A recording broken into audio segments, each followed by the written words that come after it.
La primera epístola, ¿no?, que ya leímos, Primera Tesalonicenses, en la cual hay muchas cosas que si lo has vuelto a leer, te vas a dar cuenta que hay muchas cosas muy aplicables a nuestra vida personal. Muchas cosas, muchos principios, ¿no? Justo hablaba anteayer creo que hablaba con mi esposa, que cuando los tesalonicenses se convirtieron, cuando ellos recibieron el mensaje, ¿no?, el impacto que el mensaje trajo a esta ciudad, ¿no?, fue realmente notorio en ellos. Fue notorio, fue notorio. Y si quieres saber qué tan notorio fue, léete Hechos 17. ¿Sí? Me imagino que ya han leído Hechos 17. Hechos 17, ¿no?, narra algunos detalles de cuando Pablo llegó a Tesalónica, ¿no? Y qué sucedió hasta el punto donde ellos tuvieron que huir, ¿no? Y en Hechos 17 narra algunos de estos detalles, ¿no? Y estos detalles son importantes que tenemos que saber. Para poder entender esta epístola de Tesalonicenses, hay que narrar un poquito su evento histórico, en este caso Hechos 17. Y ahí narra que cuando el apóstol Pablo llevó el mensaje del Evangelio, se convirtieron a Cristo, algunos judíos, otros eran griegos, gentiles, ¿no? Y algunas mujeres, ¿no? Y unas mujeres que hay varias versiones que hablan de estas mujeres, que eran mujeres de cargo, mujeres de prominencia, mujeres nobles, ¿no? Y habla un poquito que no eran cualquier tipo de mujeres, vamos a decir, eran mujeres que tenían algún tipo de cargo. Y ellas recibieron el Evangelio y se convirtieron. Y eso es un testimonio muy grande. Así que hay muchas cosas en Primera Tesalonicenses para poder aplicar. Lo que más se usa a veces, primera de Tesalonicenses, se mal usa, mejor dicho, esta epístola, es cuando solamente se toma para hablar acerca de la venida de Cristo, ¿no? Hablando acerca de la escatología, ¿no?, acerca de los tiempos finales o el tiempo en el que Jesús vendrá por segunda vez a esta tierra. Porque, hermanos, tienen que saber que Jesús viene por segunda vez. Ese no es un mensaje que algunos dicen, no, yo no creo, yo pienso que Él ya solamente vamos a pasar al milenio, qué sé yo. Nosotros creemos todo lo que la Biblia enseña en su contexto. Todo lo que la Biblia empieza a narrar, en este caso, lo que las epístolas empiezan a narrar de manera muy clara, el apóstol Pablo empieza a enseñar acerca de la venida de Cristo, ¿no? Por eso él dice, no ignoréis acerca de su venida. Entonces, todo lo que el apóstol Pablo ha ido narrando, nosotros vamos a creerlo y vamos a practicar. ¿Por qué? Porque es justamente lo que el apóstol Pablo, por encargo de Jesucristo, ha ido poniendo, vamos a decir, haciendo énfasis en la iglesia gentil, ¿no?, lo que ellos debían creer o deberían de creer. Cuando hablamos a veces del evento de la segunda venida de Cristo, algunos dicen, yo pienso que no, yo pienso que sí, yo pienso que la iglesia va a pasar el rapto, y empiezan a dar opiniones, ¿no? Mira, hermano, en cuestión bíblica y en cuestión literal de la Biblia, nuestras opiniones quedan sobrando. Porque podemos tener opiniones y son respetables. Eso no estamos diciendo que no sean respetables. Sí, son respetables, pero en cuanto a opiniones acerca de los eventos escatológicos o eventos que la Biblia narra, nosotros tenemos que ceñirnos a lo que la Biblia enseña, ¿no? No a lo que yo creo o yo pienso o yo siento, o yo he escuchado o yo he visto o por ahí han hablado, porque hay muchos que hablan muchas cosas, pero no son muy fieles al mensaje, son más unos mensajes más filosóficos, ¿no? Más de ideas personales, ¿no? Entonces vamos a dar lectura a 2 Tesalonicenses, estamos en el capítulo 1, vamos a leerlo hasta el 12 y ahí vamos a ver algunos eventos. Acuérdense que yo les envié una hojita, espero que lo hayan imprimido y lo hayan leído. Miren, esta hojita. Bien, ahí se ve. Esta hoja, ¿sí? ¿Lo llegaron a ver? Espero que esta hoja lo hayan leído, ¿ya? Porque acá hay un resumen. Dice acá, segunda Tesalonicenses, y esto está en el grupo, hay un subtítulo, ¿no? En segunda Tesalonicenses el subtítulo es Esperar pacientemente el regreso de Cristo, ¿no? Y acá hay una perspectiva general de esta epístola, el trasfondo de los eventos, ¿no?, y el mensaje y el propósito del apóstol Pablo por el cual escribe esta segunda epístola. Entonces, este es muy bueno, muy bien, muy bien, Martín, muy bien. Esto es bueno porque esto te va a dar un poquito un panorama, ¿no?, de lo que vamos a estar leyendo. Muy bien, ahora sí vamos a dar lectura a Segunda de Tesalonicenses. Todos hermanos ahí con su Biblia. Segunda de Tesalonicenses desde el versículo 1. Y en nuestro primer grupo vamos a leer del 1 al 4. ¿Ya? Vamos a leer del 1 al 4. Dice así. Pablo dice, ¿no? Pero con respecto a la venida de nuestro Señor Jesucristo, ok, dice, pero con respecto a qué? A la venida de nuestro Señor Jesucristo. ¿Qué está diciendo el apóstol Pablo? El Señor Jesucristo va a venir por segunda vez. Hay algunos que no saben este evento, pero yo quiero decirles que el Señor Jesucristo va a venir por segunda vez al mundo. Segunda. Capítulo 2. 2:1, sí. Capítulo 2:1. Dice el apóstol Pablo, ¿no? Pero con respecto a la venida de nuestro Señor Jesucristo, y dice, ¿y nuestra qué dice? Y nuestra reunión con Él. Ok, lo que está diciendo ahí es Pablo, está diciendo que el Señor Jesucristo va a venir y se va a reunir con nosotros, con la iglesia. ¿Y cómo es eso, hermanos, que va a venir? Pero Cristo ya vino hace 2000 años, sí. Pero el apóstol Pablo está revelando que Jesucristo va a venir por segunda vez. Va a haber un evento, ¿no? Que la iglesia va a experimentar este evento porque Pablo lo predicó a la iglesia, en este caso a los tesalonicenses. Y algo que tienen que entender con las epístolas del apóstol Pablo era que el apóstol Pablo, cuando escribe sus epístolas, no sé si te has dado cuenta, en Gálatas también, él dice, léanle esta carta a todas las iglesias.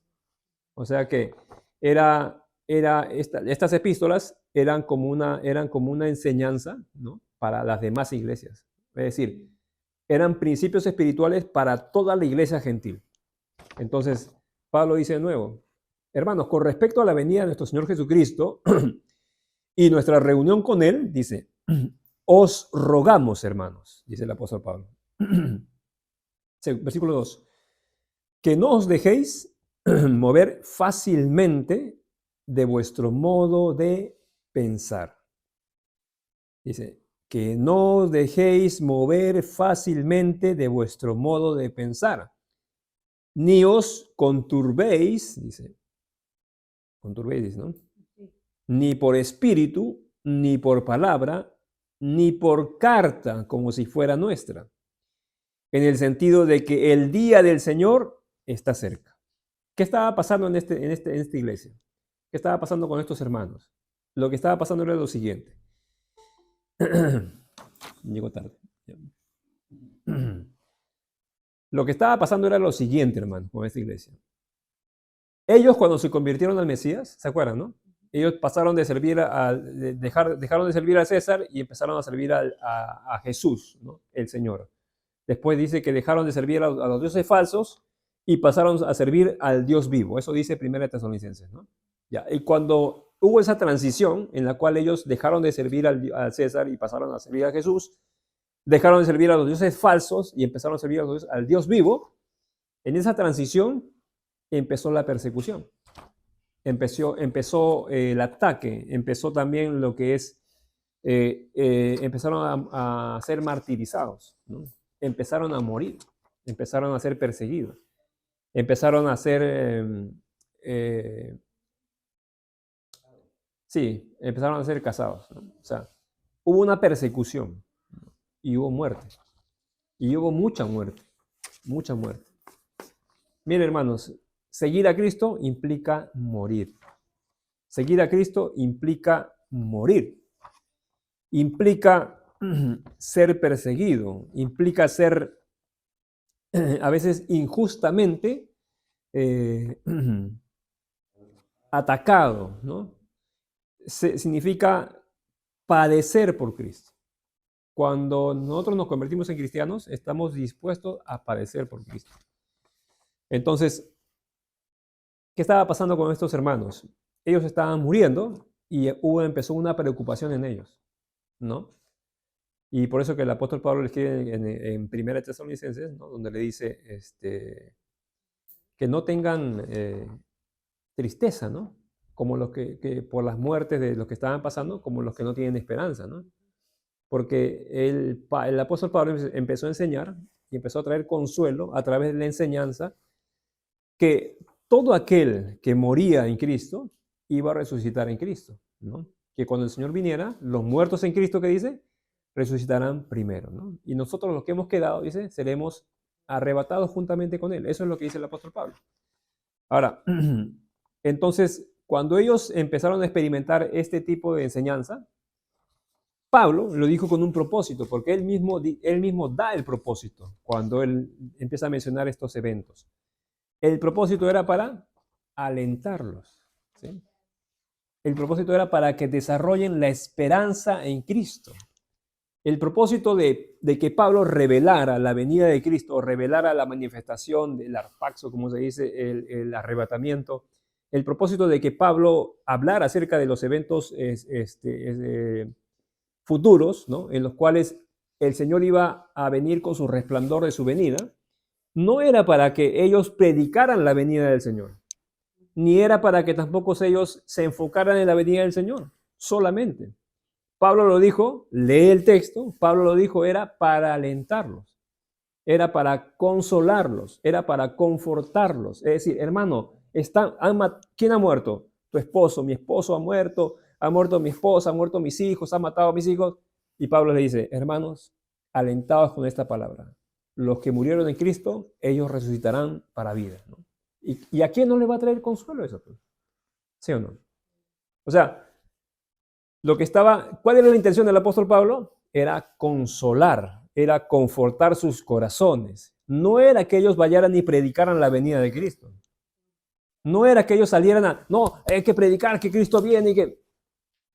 Nunca lo vas a ver eso ahí, Pablo, dando esa instrucción. Pablo reveló esta manifestación para consolarlo. El mismo texto lo dice.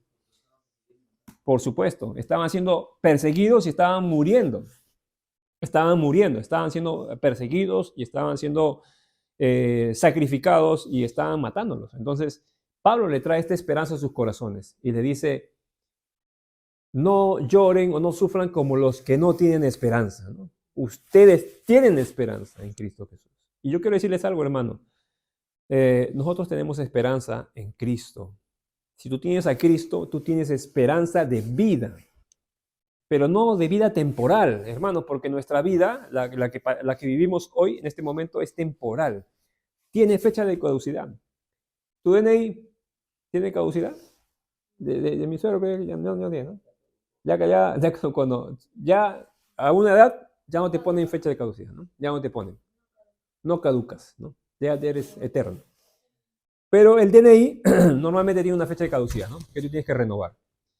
Bueno, tu vida también tiene fecha de caducidad, hermano. Porque a veces vivimos como si fuéramos que no vamos a partir. A veces vivimos como si fuera que no vamos a morir. Y este evento de la muerte en el creyente, bueno, en el mundo lo toman de una manera, pero en el creyente es un evento, la muerte es un evento, no trágico. En el creyente, la muerte es un evento que comienza, mejor dicho, comienza la vida del creyente, comienza su vida glorificada, ¿no? Acaba su lucha terrenal y empieza su gloria celestial, ¿no? ¿Por qué? Porque el creyente, cuando muere, pasa inmediatamente a la presencia de Cristo, ¿no? Entonces, es una victoria prácticamente, es una ganancia prácticamente, es un consuelo, ¿no? Yo les hago una pregunta. ¿Qué es mejor, hermanos? ¿En qué lugar es mejor? A ver, si pudieras poner un lugar donde tú digas, hermano, yo en este lugar me siento seguro. ¿Cuál es el lugar más seguro? ¿Estar en las manos de Cristo, estar en la presencia de Dios o estar acá en el mundo? ¿Cuál es el lugar más seguro? Obviamente, ¿no? Que estar en las manos de Dios, Y hermano, todo hijo de Dios le pertenece a Dios, ¿no? Todo aquel que ha confesado a Jesús es hijo de Dios, ha sido sellado con su espíritu para el día de la redención.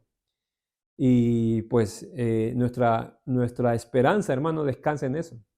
Descansa en eso.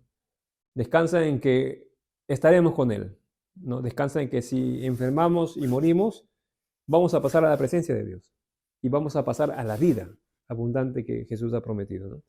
Entonces, esto era lo que estaba pasando con ellos. Ellos estaban muriendo y por eso que Pablo les anima, ¿no? Y Pablo le empieza a revelar ese mensaje que hasta este momento no había sido revelado, no había sido conocido.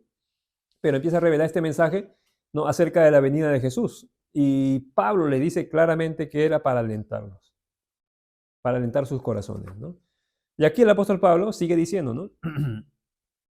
Él dice, hermanos, versículo 2, segunda de Tesalonicenses 2, dice, que no os dejéis mover fácilmente de vuestro modo de pensar. Es decir, lo que Pablo está diciendo, miren, no permitan que otras personas influencien en su modo de pensar. ¿En qué sentido? En lo que él ya les había enseñado. En lo que él ya les había enseñado, o en lo que la palabra les había enseñado. No cambien su manera de pensar. Porque dice, mira, ni os conturbéis ni por espíritu, ni por palabra, ni por carta, como si fuera nuestra. Y acá cuando dice espíritu, tú dices, ¿cómo ni por espíritu, hermano? ¿A quién se refiere? ¿A los espíritus chocarreros? ¿A los espíritus de los demonios? No. Se refiere a los espíritus. Hay algunas palabras que son hebraísmos que usan los hebreos. Espíritu se refiere a hombres que enseñan. ¿Sí? Eso se refiere.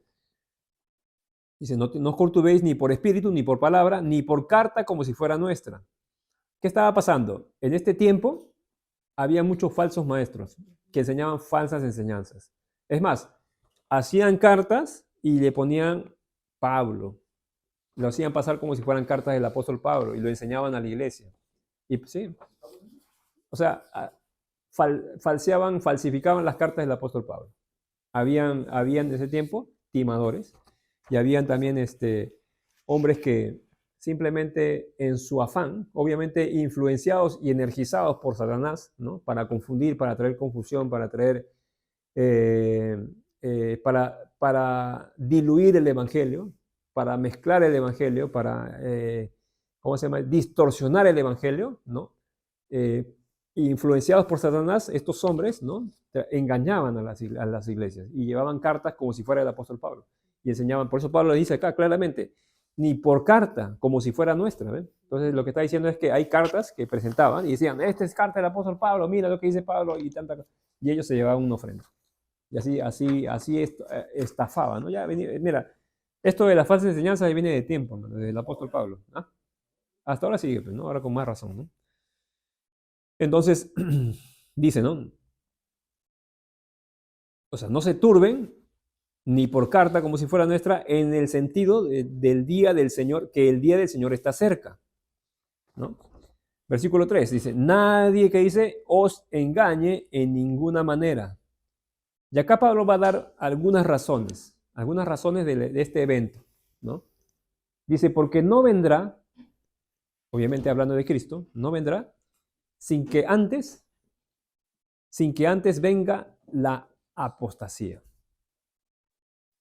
Porque no vendrá Cristo, dice, porque no vendrá Cristo sin que antes venga la apostasía y se manifieste el hombre de pecado, el hijo de perdición, el cual se opone y se levanta contra todo lo que se llama Dios y es objeto de culto, tanto que se sienta en el templo de Dios como Dios, haciéndose pasar por Dios. Ya, lo que está diciendo el apóstol Pablo es que antes de la venida de Cristo, antes de que venga Cristo, va a haber algunas, vamos a decir, algunas señales que van a darnos luz de que estas señales están anunciando de que esta venida ya está muy cerca, ¿no? Y una de esas señales es que se va a manifestar el hombre de pecado, ¿no? Se va a manifestar el hombre de pecado, el hijo de perdición, ¿sí? Ahora, yo quiero que tú aprendas a ser fiel al texto, ¿ya? Aprende a ser fiel al texto, porque fíjate, el mismo apóstol Pablo va a poner el énfasis y va a dar un poco la explicación y el propósito de lo que él va a decir, ¿no? No vamos a filosofar en quién es ese hombre, hermano, el que ya se murió, ¿cómo se llama? El Papa, o quién es? No, ese Donald Trump, dice, ¿no? Otro dice, no, es Nicolás Maduro, dice, ¿no? No, entonces cuando empiezas a filosofar en quién es ese hombre o en quién, ahí es donde sabes que te desvías de te desvías del enfoque que el apóstol Pablo está dando a esta carta. Algo que tienes que aprender cuando leas la Biblia, ¿sabes qué cosa es? A identificar el pensamiento bíblico del autor. El autor tiene un pensamiento, está desarrollando una idea. Entonces nosotros a veces lo hacemos mal porque traemos el texto y el texto lo sacamos y lo traemos hacia nuestro contexto, ¿no? Que estamos en el siglo XX y en el estado del occidente. Entonces, estamos sacando el texto y poniéndole ¿qué? Nuestra cosmovisión y nuestros parámetros. Entonces, y ahí es donde estamos distorsionando el texto, porque no es al revés. Más bien tú tienes que ir a la idea del autor, tienes que identificar cómo Pablo está desarrollando su teología, cómo Pablo está desarrollando su idea. ¿Sí? Y para eso, obviamente, tienes que leer. Porque si no lo vas a leer, no lo vas a poder entender. Tienes que leerlo pausadamente, tranquila, ¿no? Nunca leas la Biblia, hermano, después de almorzar, ¿ya? Porque te vas a quedar dormido. Nunca leas antes, mejor léelo en la mañana cuando te levantes, o léalo al mediodía, duérmete primero, luego te levantes tu siesta y ahí puedes leer, ¿no? Pero nunca leas porque te vas a dormir, ¿no? Muy bien, pero léanlo todo, ¿ya? Entonces, mira, el apóstol Pablo tenía la intención, él tenía una intención de aclarar este evento futuro de la reunión con el Señor Jesús. Pablo quería aclarar cómo iba a ser este asunto. Dice, porque resultó que habían falsos maestros que empezaron a escribir y decir que eran epístolas de Pablo y empezaban a dar algunas, Pablo empezó a dar algunas características de los sucesos que van a preceder su venida. ¿Sí? Hay algunos sucesos que van a preceder su venida. ¿Sí? Ahora, debemos aprender, hermanos, mira, como una aplicación práctica a este pequeño texto, estos pequeños versículos que hemos leído, ¿qué es lo que debemos aprender? Debemos aprender a no dejarnos confundirnos, ¿sí? Debemos aprender a regirnos a solo el texto de la Biblia. Y eso a veces es porque el texto de la Biblia a veces no es tan, vamos a decir, gustoso, como que dice, no, es que yo quiero que me lo expliquen, hermano, yo quiero que...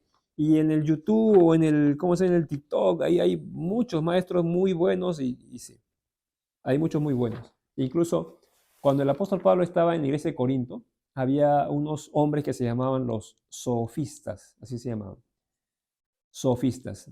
Y eran griegos, ¿no? Griegos que amaban la retórica. Ellos hablaban, o sea, era como un Alan García. Claro, usaban palabras retóricas, ¿no? Entonces, cuando tú escuchas a un hombre que usa mucho retórica, usa mucho, ¿cómo se llama? El verbo, tiene postura, ¿no? Oratoria, ¿no? Claro. Y los sofistas, ¿no? Los sofistas eran expertos en el lenguaje, eran expertos en la comunicación, pero no eran creyentes. Eran griegos que más bien confundían, eran filósofos. ¿Y qué era? Dice que la gente, ¿no? La gente era atraída por su lenguaje. Era atraída y en cambio el apóstol Pablo no era muy, vamos a decir, no era muy elocuente en su hablar, pero sí era contundente en su mensaje, ¿no?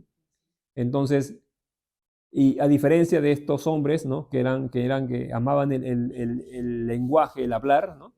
Ganaban a muchos adeptos, ¿no? Y confundían, porque la gente, ¿por qué se va? No, es que me gusta porque él habla, él explica muy bien, hermano.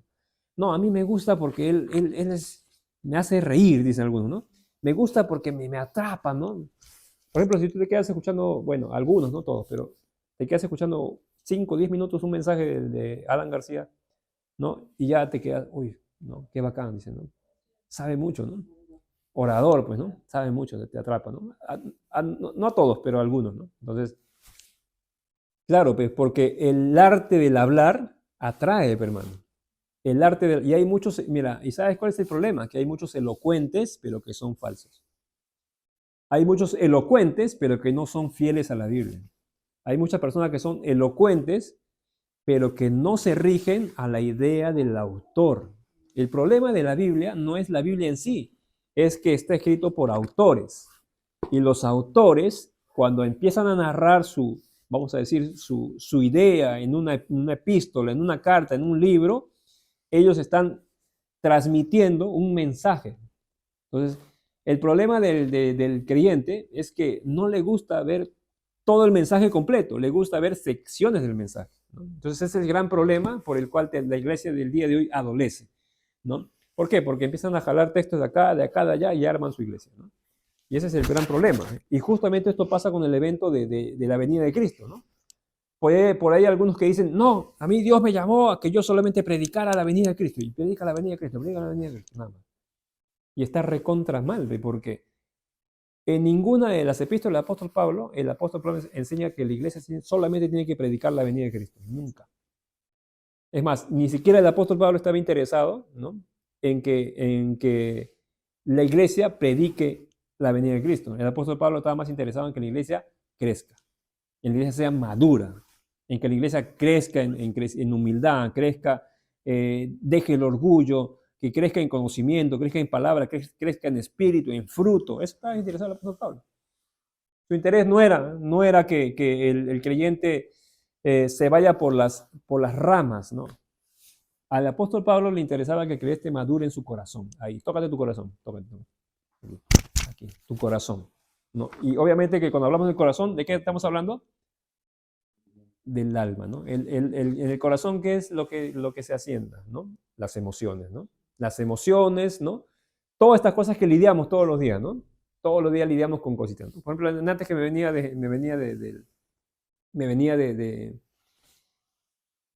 para acá de Chosica, ¿no? Me subía a un chosicano, ¿no?, que van a 200 kilómetros por hora, ¿no? Y como he traído una maleta grande, ahí voy a lavar un poco de cosas, y entonces me senté por atrás y mi maleta estaba ocupando un poco de espacio, pues, ¿no? Entonces el cobrador me quería bajar del carro, ¿no? O te bajas o pongas tu maleta porque me estaba botando, ¿no? ¿No? Entonces, ya, espérate, le digo que se abajo, pero no, ponlo adelante, pero ¿cómo lo voy a poner adelante? Se lo van a llevar, le digo, ¿no? Yo estoy acá sentado, ¿cómo lo voy a poner adelante? Tranquilo, ¿no? Pero a veces cuando te sacan de quicio, ¿no? Como que ¿no? Y hermano, la emoción es así. En un solo instante tú puedes perder el control, ¿no? En un momento pierdes el control por cualquier situación. ¿Y qué le interesa a la Biblia? ¿Qué le interesa a Dios en este caso? Le interesa que maduremos, pues. Le interesa, ¿sabes qué? Que ejerzamos dominio propio. No puede ser que en un momento tú pierdas todo. No puede ser que tú pierdas el control por algo tan básico. No puede ser que tu día se vea afectado por un momento emocional. No puede ser eso posible. ¿Por qué? Porque Dios ha dado su Espíritu Santo, ¿para qué? Para que tú tengas a través del Espíritu Santo, a través de la llenura de su Espíritu Santo, a través del control del Espíritu Santo, tú tengas dominio propio. Control, ¿no? ¿Y eso sabes cómo se llama, hermano? Eso se llama madurez. Madurez. Es una palabra que extraña en el cuerpo evangélico, ¿no? Extraña en el cristianismo, ¿no? Porque normalmente somos inmaduros, ¿no? Y me incluyo. Somos inmaduros, porque a veces no respondemos ante esa madurez cuando debemos responder. Y eso es por una sencilla razón. Las escrituras, ¿no? Por eso que ahí les puse en el mensaje de la tarde que mandé, decía, la fe viene por el oír, ¿no? Y el oír por la palabra de Dios, ¿no? Es decir, la fe, lo que te va a dar seguridad, lo que te va a dar conocimiento, lo que te va a dar firmeza, lo que te va a dar convicción, lo que te va a dar sabiduría, lo que te va a dar entendimiento de las cosas, lo que te va a dar claridad en los propósitos, viene por la fe.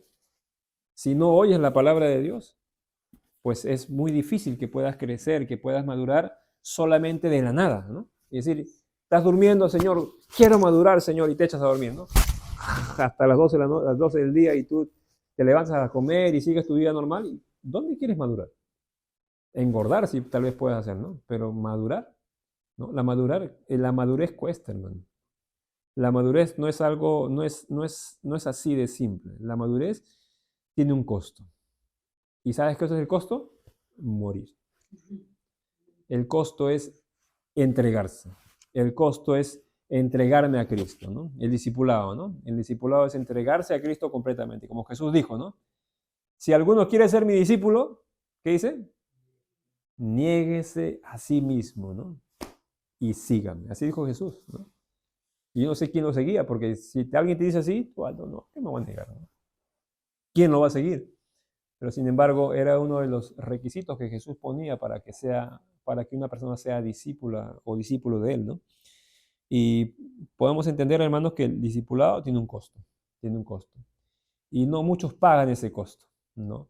Y yo creo que Dios en su propósito nos impulsa, nos anima, nos alienta a poder entrar en ese proceso, ¿no? En ese proceso de madurez. Y así que el apóstol Pablo, con estos hermanos, ¿no? Les dice, hermanos, en la aplicación que podemos entender de estos versículos que hemos leído, debemos aprender a no dejarnos confundirnos, a no dejarnos alarmarnos ni perturbarnos por enseñanzas que no proceden de fuentes bíblicas. Les doy un consejo, hermanos. Siempre busquen mensajes, pero que los mensajes que ustedes puedan guardar en sus corazones sean mensajes que procedan de la fuente más fidedigna de la Biblia. Porque hay muchos mensajes. En Internet hay muchos mensajes. Pero ¿sabes qué? No todos son fieles a la Biblia. Muchos mensajes tienen influencia psicológica, muchos mensajes tienen influencia humana. Hay muchas posturas que predican más humanismo que cristocentrismo, ¿no? Predican más, alimentan más el alma, alimentan más vamos a decir,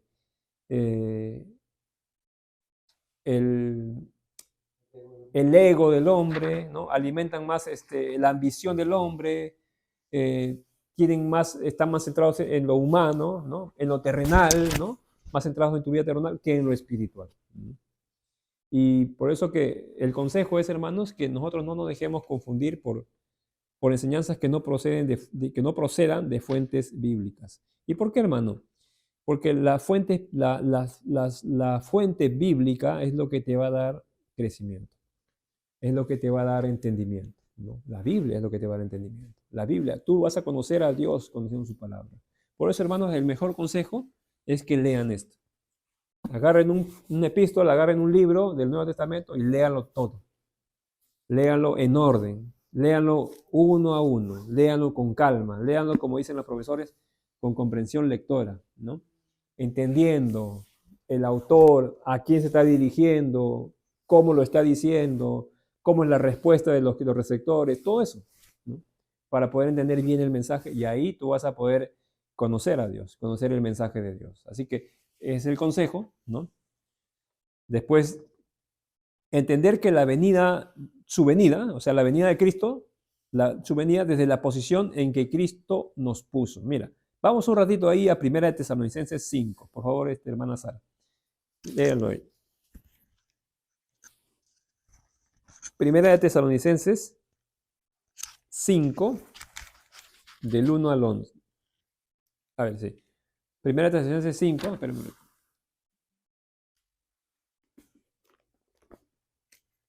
Para poder entender un poquito esto que está hablando el apóstol Pablo, vamos a leer de ahí. 5:4 creo que es, a ver, espérame. Sí, léalo aquí. 5:4. Ahí me lo pasa. Sí. Mas vosotros, hermanos, no estáis en tinieblas para que aquel día os sorprenda como ladrón. 5 también. Porque todos vosotros sois hijos de luz e hijos del día. No somos de la noche ni de las tinieblas. Amén. Miren, hermanos. Mira lo que está enseñando el apóstol Pablo. Primero en el 5:1, el apóstol Pablo empieza a decir, pero acerca de los tiempos, ¿no? Y de las ocasiones, no tenéis necesidad, hermanos, de que yo os escriba. Dice. Y cuando se refiere a los tiempos y las ocasiones, se está refiriendo a la venida de Cristo. Se está refiriendo al tiempo donde Cristo vendrá por segunda vez. Dice, dice, no tenéis necesidad, hermanos, de que yo os escriba. ¿Por qué? Porque vosotros sabéis perfectamente que el día del Señor vendrá así como ladrón en la noche. Que cuando digan paz y seguridad, ¿no? Entonces vendrá sobre ellos, ¿qué cosa? Destrucción repentina, como los dolores a la mujer encinta, y no escaparán. Pero mira lo que dice, mas vosotros. ¿Quiénes son esos vosotros? La iglesia. ¿Qué va a hacer la iglesia? Mas vosotros, hermanos, ¿qué dice? No estáis en tinieblas para que os sorprenda como ladrón, para que el día os sorprenda como ladrón. Y te das cuenta. Y algunos dicen, hermano, tú tienes que mantenerte santo, tú tienes que guardarte, tienes que estar así para que si el Señor viene y te encuentra en pecado, no te vas con él. ¿Has escuchado esa enseñanza? ¿Has escuchado que dicen? Si tú no eres puro, no eres limpio, no te vas con él. Cuando Cristo viene te tienes que encontrar puro y limpio y santo, y si no, no te vas con él. Te quedas en la venida, te quedas en la tribulación. El anticristo te va a sellar y te va a comer. ¿No? Te dicen todo, ¿no? Eh, ¿Y por qué lo dicen? Porque o sea, no se han tomado el tiempo para usar la comprensión lectora, para leer, ¿no? Porque Pablo sigue desarrollando su idea. Y Pablo dice, mira, cuando dice que el Señor vendrá como ladrón en la noche, dice, vendrá, ¿no? Pero dice, mas vosotros, hermanos, no estáis en tinieblas. Esta palabra no estáis, está hablando de la posición que uno tiene en Cristo. Tu posición en Cristo no es de tinieblas. Tu posición espiritual en Cristo no es de tinieblas. Y uno dice, hermano, pero yo peco. Ayer he pecado. Anteayer también he pecado. ¿No? Uno dice, hermano, yo peco. ¿Y cómo que no estoy en tinieblas? Ahora voy a explicar eso. Pero dice el apóstol Pablo, dice, mas vosotros, hermanos, no estáis en tinieblas para que aquel día os sorprenda como ladrón. Porque todos vosotros, ¿qué dice? Sois, ¿qué cosa? Hijos de luz e hijos del día. ¿Sí? No somos de la noche ni de las tinieblas. Fíjate, lo que tú eres hijos de luz, del día. No eres de noche ni de las tinieblas. Es lo que está diciendo el apóstol Pablo. Mira, y si el apóstol Pablo lo está diciendo a la iglesia, le está diciendo en este caso a los tesalonicenses tenían un gran problema. Que ellos, cuando estaban cuando ellos estaban en su crecimiento, cometían algunos errores. ¿Se acuerdan que el apóstol Pablo les dijo en el capítulo 4, les dijo, oigan, ¿no saben que la voluntad de Dios es vuestra santificación? ¿Le dijo? ¿Se acuerdan?